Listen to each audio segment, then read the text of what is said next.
Ever since the 90s, there have been many conspiracy theories made about hip-hop artists. Theories like Suge Knight had Eazy-E injected with a needle, or others like Tupac still being alive in Cuba. As the years have gone by, these theories have only gotten more and more extreme. One of the more recent conspiracy theories claimed that Orlando Brown was somehow the same person as Trippie Redd. While some of these conspiracy theories might sound crazy, fans of hip-hop still believe in some of these theories, and for a very good reason, because some of these so-called conspiracy theories aren't theories at all, but the truth. Hey guys, I hope all is well. Welcome back to The Truth Is, where I drop new videos every other day exposing the truth. In today's episode, we will be talking about the biggest hip-hop conspiracy theories, and we will be determining which ones are actually true and which ones are really just theories. Let's get right into it. If you're a fan of hip-hop, chances are you have heard a hip-hop conspiracy theory or two. Theories you saw online or heard from a friend that you either believe in or think are just crazy. Over the years, so many of these theories have gone viral online and were spread to the four corners of the internet. For years, these theories have been debated by the fans who actually believe many of these popular conspiracy theories. In today's episode, we will be going through some of these popular conspiracy theories to see which ones are really fact and which ones are most likely just fiction. We're gonna start with one of the most popular conspiracy theories in hip-hop, which is that Tupac is still alive. Ever since I can remember, Tupac faking his death and hiding out in Cuba is a story I've always heard told. Even when I was a kid, people on my block would always say that Pac was still alive, and that's how he always had new music coming out. The conspiracy theory claims that the entire death of Tupac was staged, all in effort to fake his death so that Tupac can start a new life. People point to alleged sightings of Tupac in other countries as proof. They also claim that no one ever got to see Pac's body to confirm his passing, as he was cremated after his death. Suge Knight was quoted saying that he paid a man $3 million to cremate Tupac, but then he never heard from the guy again. He was quoted saying, "The person who supposedly cremated Tupac, this guy got about $3 million personally from me, cash, and the next thing I know I never heard from the guy or seen him again. He retired and left." Maybe the question is, Pac's not really dead. Pac's somewhere else. People also point to the last picture of Tupac being taken one day after Tupac's passing. Tupac passed away on September 7th, 1996 in Las Vegas, but the last known photo of him riding alongside Suge Knight is dated September 8th, 1996. How is that even possible? Others point at Pac's album Don Killuminati as another clue of him staging his death. The posthumous album The Don Killuminati, The 7-Day Theory, was released under the stage name of Machiavelli, which was actually named after Niccolo Machiavelli, the Italian philosopher who believed in faking one's death as a great way to get ahead of your enemies. The album's artwork showed Tupac as Jesus Christ, who we all know came back to life. They also point out that the height on the coroner's report is a few inches taller and almost 50 pounds heavier than Pac actually was. People believe that Pac faked his death for many different reasons. Some people claim it was to escape going to prison, while others claim Pac was being watched by the government and they were trying to get rid of him so he had to hide out. Others also claim that he faked his death to avoid street issues. Suge Knight made this conspiracy theory even more popular when he basically implied Tupac was still alive, smoking a cigar somewhere. Why you think nobody been arrested if they said they didn't want to kill Tupac? Because they're snitching to the police, so they ain't Not got to snitch and be smart, son. Because Tupac not dead. Tupac not dead. He was dead. They arrested no dude for murder. You know he was somewhere smoking a Cuban cigar on the island somewhere. You know what I mean? Honestly, this might be one of the most believed hip-hop conspiracy theories ever, with many people to this day waiting for Tupac to be found or just pop up out of nowhere one day. But the question is there any truth behind this theory? Well, no, not really. A lot of the things that are floating around the internet lack any actual evidence. While these theories definitely make me think that there's more to the story, there is plenty of evidence out there that suggests Tupac is definitely gone. Currently, Keffe D is in custody for his role in the death of Tupac. Keffe himself has confessed multiple times in interviews that he was in the car that chased Pac down and took him out. He admitted to being hired by P. Diddy to get rid of Tupac and being offered $1 million to do the job. He admits that his nephew did the job, and it's why Keffe D is currently awaiting trial. I myself believe this is what happened, and Diddy is the man behind Tupac's passing. But if you guys believe that Tupac is still alive, let me know why below. The next conspiracy theory we're going to be talking about is the secret meeting that changed hip-hop. Around the year 2012, an interesting conspiracy theory started spreading on the internet. The theory was about a supposed secret meeting that took place in hip-hop in the early 90s between the music executives and private investors who were owners of many private prisons around the country. The conspiracy theory spawned up after a letter was sent to hip-hop blogs claiming to be from a former music executive who attended that meeting. In this letter, this alleged unnamed music executive claims that at this meeting were all the important people in the music business. This unnamed executive claims that these private investors had invited these executives to the meeting in order to discuss a partnership between the executives and the private investors. See, the investors were trying to find a way to get more customers into their private prisons. They needed a way to influence people to do more crimes. Everybody knows that there's no one more influential than an artist. So they approached the record labels and gave them lucrative incentives to only sign gangster rappers.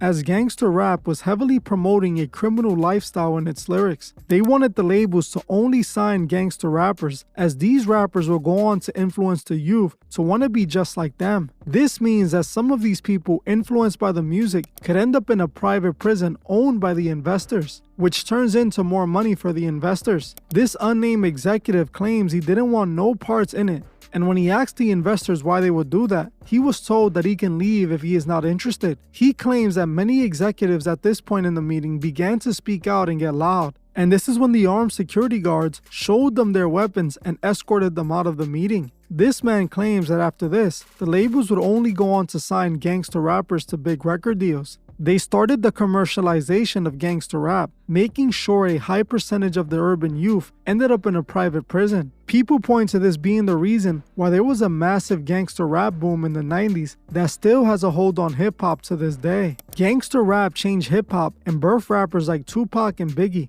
eventually reaching its peak with 50 Cent, who took gangster rap to new commercial heights. It's not hard to see the labels were heavily pushing gangster rap. Now, is there any truth to this theory? Well, yes. While I will say there is no actual proof that this meeting ever took place, since the person who sent this letter didn't provide any kind of proof, he didn't even provide his name, I can say that through my research, I have identified a clear link between investors in private prisons and the music industry. By simply looking it up, you can easily discover that the companies BlackRock and Vanguard are both heavily invested in the private prison industry. In fact, they are the two biggest investors in the private prison industry. CoreCivic and GEO Group are the two companies that own most of these private prisons used in the country. Vanguard and BlackRock are the two largest holders of CoreCivic and GEO. BlackRock and Vanguard are both listed as top shareholders of the company. Now, what most people don't know is that Vanguard and BlackRock are also both heavily invested in the music industry,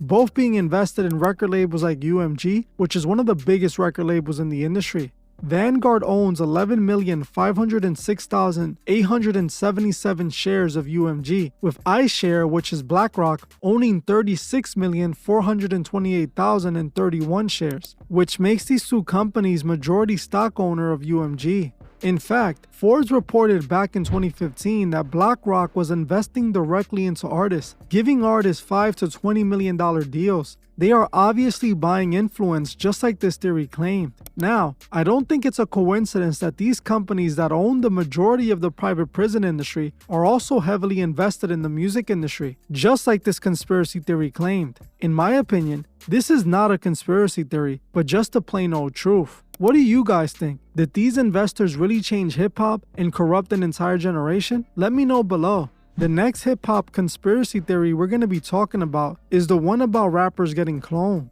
Rappers being cloned is one of the oldest hip-hop conspiracy theories out there. The theory started gaining hype in the mid-2010s, with the rapper Kid Buu claiming to be a clone. Also, the music video by Tom MacDonald also added hype to the theory. But this conspiracy theory goes way back, as fans have been claiming that rappers have been getting offed by the government and replaced with lab-made clones for years now. One example of a clone rapper is Eminem. Many people believe he was cloned in the 2000s after he almost died after taking too many substances. In the late 2000s, Eminem was missing for a while as he was recovering from his health scare. When he finally showed back up, fans were skeptical and felt that he didn't look like himself, pointing at facial structure differences.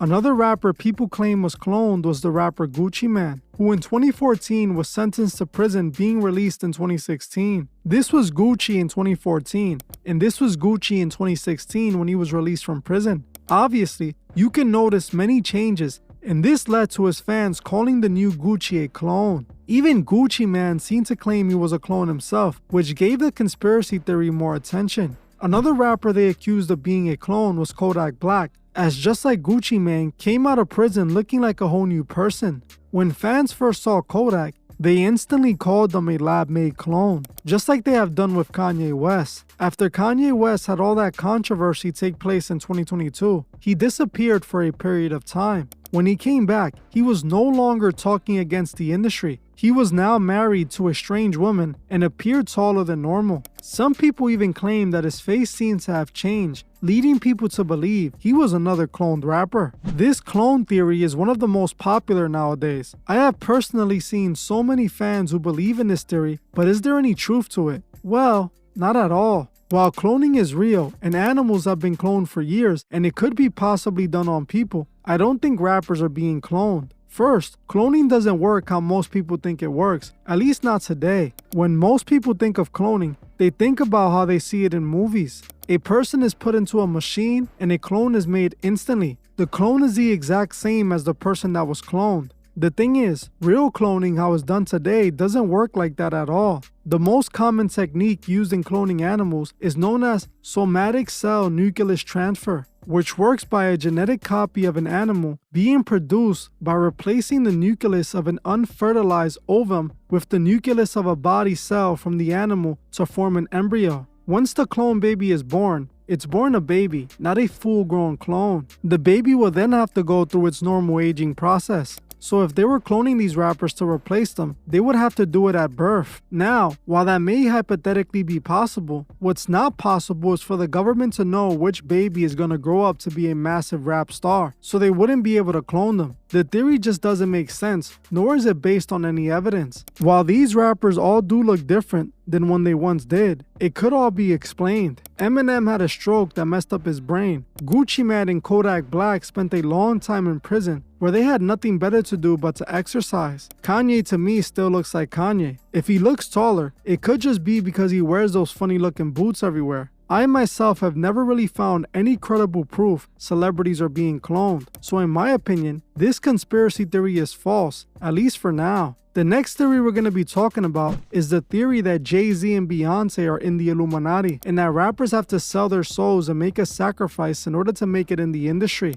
Since the mid to late 2000s, you can find conspiracy theories on Jay-Z and Beyonce being a part of the Illuminati. Many fans have claimed that not only Jay-Z and Beyonce are in the Illuminati, but many other rappers and celebrities as well. Beyonce even responded to the conspiracy theories floating online in a song claiming that they were corny with all that Illuminati mess. But many fans didn't buy it and point to Jay-Z and Beyonce's use of satanic and occult images in their music videos. They also point to many other artists using satanic themes in their music videos as well. Even though Jay-Z and Beyonce are two of the biggest names accused of selling their soul, this theory goes back all the way to the 90s when Snoop Dogg dropped his music video for Murder Was the Case. As in the video, Snoop Dogg shows imagery that depicts himself selling his soul to the devil to be a rap star. Many fans believe that these celebrities have to sell their souls and in some cases make a sacrifice to become a star. They then believe that these artists serve the devil's agenda and normalize his ideology through their music and music videos.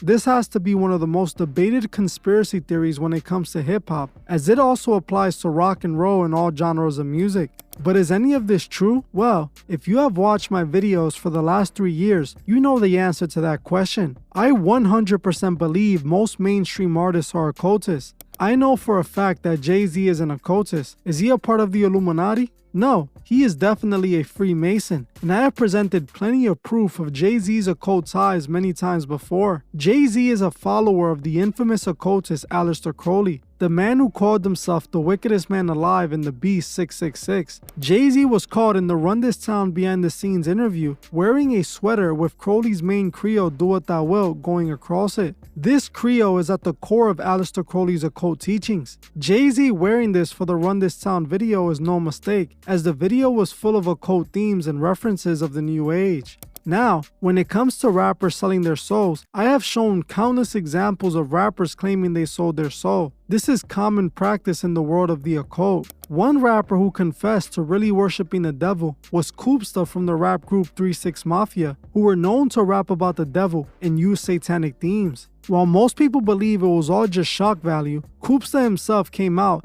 and confessed that it was all true, and he actually worshipped the devil. My name is Robert Cooper. Rap name Koopsta Nika, but you can call me Coop. Yes, I was deeply. I don't know about nobody else, but I can tell you, we know we was doing 666. Hey, we exactly knew what it meant. You know what I'm saying? So I kind of didn't want to get into all that. No matter what I blame God for doing, you know, I hated God for what He did. But as it came to the 666, I don't think I hate Him that much, but I did it because it was money. And so, you know, I even had the satanic books, the little warlock materials. You know, every warlock got to have a dagger, cut the little punch stars, whatever, little candles. And I had all that. I was into all that. So, because something about the other Bible didn't work out. So I can tell you this, we did, folks with 666, some folks were scared of it and left, put it. But me, I meant what I was saying. I definitely meant it. I said, so God, you're gonna play like that, huh? Well, I got you. I'm gonna make black folks comfortable with 666. Back then, black folks was like scared of it. You know, they wasn't too much on it. It's basically rock and roll. You know, they say 666, they go, ah. But then they start listening to it and go to church. So they said, asked a lot of y'all worship the devil. They say they're Christians, but they up in 666, you know what I'm saying? So my job was out of anger to make black people get comfortable with their name. And I was very intelligent with it because I read a lot about it. You know, so I read a lot of books. I'm not a Christian, I'm not a Baptist, I'm not an atheist, I'm not a Muslim, I'm not a Catholic. It's all to maintain order.